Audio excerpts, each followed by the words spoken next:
अस्सलाम वालेकुम नाजरीन, आप देख रहे हैं सरगोदा रंग। मैं हूं आपका मेज़बान नफीस है। नाजरीन, इस वक्त हम बहुत ज़्यादा ऊंचाई पर पहुंच चुके हैं। तो यहाँ पे जो सबसे ज़्यादा चीज़ देखने को मिली है, जिसका हमने सामना करना पड़ा है, वो ये है कि हम बाइक पर आए हैं और बाइक पर भी हम 3 लोग आए हैं एक बाइक पर। तो मैं ये मैसेज देना चाहता हूँ, सबसे पहले मैंने ऑन किया और ये मैं मैसेज देना चाहता हूँ कि जब भी आप बाइक पर आते हैं, मोटरसाइकिल पर आते हैं, तो आपने 2 से ज़्यादा नहीं आना। एक बाइक पर आपने 2 आना है, उससे ज़्यादा नहीं आना।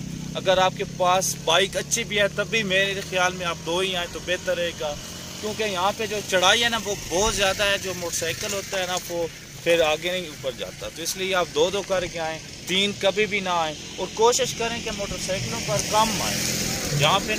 यहाँ पे रिक्शा वगैरह नहीं आ सकता, कारें आ सकती हैं, हुंडई वगैरह आ सकती हैं, और इस तरह कोई अपना सिस्टम करें। बहुत ज़्यादा लोग कहते हैं कि लोडर रिक्शा कर लेते हैं, उस पर चले जाते हैं। तो मेरे ख्याल में यहाँ पे लोडर जो है ना वो नहीं पहुँच सकता। तो अब हम चलते हैं मज़ीद आगे, आपको दिखाते रहेंगे। ये मेरा कैमरामैन आपको दिखाता है ये मनाजिर। इस वक्त हम बहुत ज़्यादा ऊंचाई पर पहुँच चुके हैं, ख़तरा बहुत है यहाँ पे।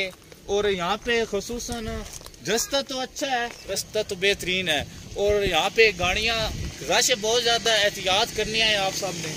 एहतियात जो है ना वो बहुत ज़रूरी है। एहतियात के बगैर कुछ भी नहीं है, क्योंकि हम सब किसी की अमानत हैं, हमने वापस लौटना है। तो जिस तरह हम अपने प्यारों को घर सौंप कर आए हैं कि हमने इंशाल्लाह लौटना है, या वो हमारे इंतज़ार कर रहे हैं, तो हमें इंशाल्लाह उनके पास पहुंचना है। इसलिए आपने एहतियात बहुत ज़्यादा करनी है। यहाँ पे शीशे लगे हुए हैं, आप साइड से देखते हैं तो उससे वो आपको ऊपर से भी दिखा रहा होता है मनाजिर और नीचे से भी दिखा रहा होता है। तो आपने शीशों की एहतियात करनी है, शीशों को देखना चाहिए। उसके अलावा यहाँ पे ट्रैफिक इशारे लगे हैं, वो आप देखें और उनको फॉलो करें, जितनी हो सके एहतियात करें। तो अब हम चलते हैं मज़ीद आगे और आपको मनाज़र दिखाते हैं।